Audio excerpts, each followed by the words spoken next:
Hi, I'm Rod Murray. Welcome to Rod's Good News AI Club. These short videos are the highlights from the monthly AI club that I lead in our active 55-plus community outside of Philadelphia, and they're also a new feature of the Good newsletter. We explore practical, easy-to-use AI tools, what they're good at, where they fall short, and simple ways to try them in everyday life.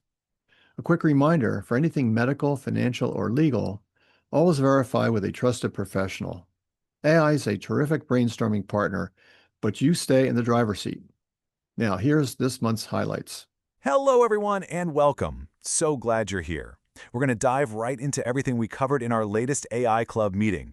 We've got some really practical, real-world tools to show you. We're going to have a little creative fun. And then, we're going to tackle those big questions about trust that are on everybody's mind. You ready? Let's do this. Let's just start with this story, because it says it all. This is exactly why this stuff matters. It's not some abstract, futuristic tech. It's having a helper right in your pocket that can solve a real-world problem right when you need it most. Just a perfect example of AI being genuinely useful. So here's what we've got on tap. First, we'll see how folks are using AI out in the wild. Then I'm going to introduce you to what's basically your own private research assistant.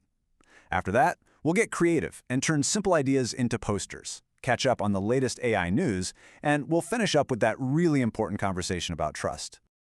Okay, Section 1, AI in the wild. This is all about what happens when our members actually get their hands on these tools, what's working, what's not, and what they're learning along the way. What's so interesting is that there's no single best tool. Some of our members are in there like 10 times a day, just trying things out. And a lot of them are finding they actually prefer Google's Gemini for certain things because it's really good at suggesting follow-up questions. It really just comes down to finding the right tool for the job you're trying to do. And the visual experiments have been, they've been a mixed bag, which is super interesting. We had a huge win where a member uploaded a photo of their kitchen and got to see exactly what it would look like with different cabinet colors. I mean, how useful is that? But then someone else tried a really tricky photo, looking down from a loft, and it totally baffled the AI. So the takeaway is clear. This stuff is powerful, but it's not magic. It can still get confused by weird angles or when it doesn't have enough context. All right, let's shift gears now to a totally different kind of tool. This one acts like your own personal expert on your own documents. We're talking about an amazing tool from Google called NotebookLM. So, here's the key difference. A chatbot like ChatGPT knows about the whole internet. NotebookLM, on the other hand, only knows about the stuff you give it. This here is the dashboard. It's your private little workspace. You can upload documents, notes, links, anything. And the best part? If you've got a Google account, you already have access to this right now. It's free. And getting started is so simple, it's almost silly. You just create a new notebook for whatever you're working on. Maybe you're planning a big move or trying to make sense of a complicated insurance policy. You drag your files in, and then you just start asking questions. In plain English. You get instant answers based only on the documents you put in there. But this is where it goes from just being helpful to being an absolute game changer. It's not just for asking questions. In our meeting, we took a bunch of really dense documents about shipping a car, and with just a couple of prompts, it created a full presentation, a slide deck, complete with pictures.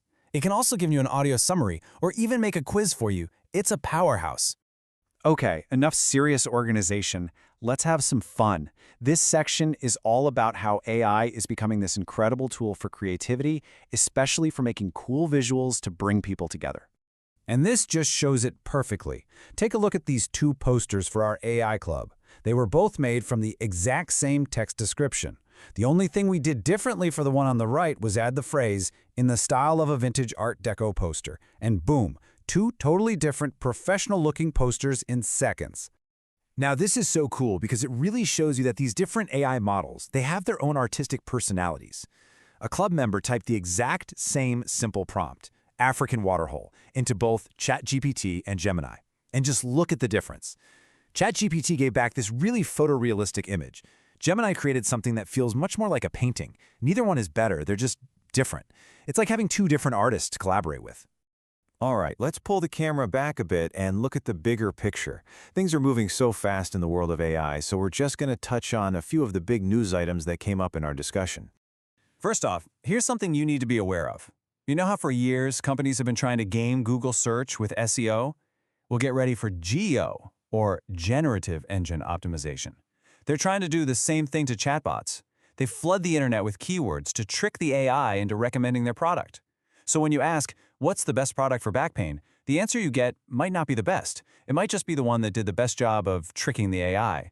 And of course, you can't talk about AI without talking about jobs. There's a lot of anxiety out there, and you see headlines like this all the time. We had a really honest conversation about this. And while, yeah, there's a lot of uncertainty, the feeling in the room was that we might be in this weird dip before we find a new balance. A balance where the people who know how to use these AI tools are the ones who are most in demand.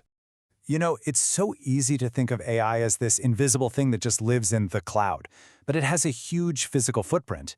This slide shows a real community pushing back against new data centers. I mean, these are massive buildings that use incredible amounts of electricity and water, and they can create a constant humming noise for anyone living nearby. It's just a stark reminder that the cloud is very much on the ground, and it's probably in someone's neighborhood.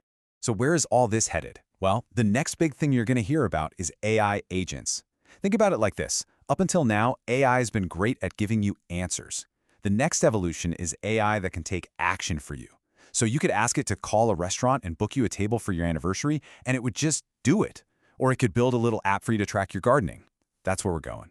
And this was the big wow moment from the meeting. We saw a demo of a Google technology called Genie 3. The idea here is that you can give the AI a single picture, or even just a sentence, and they can generate an entire interactive, playable world from it.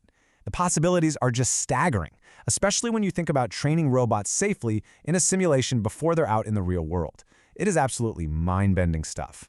Which naturally brings us to the one question that just kept coming up over and over again.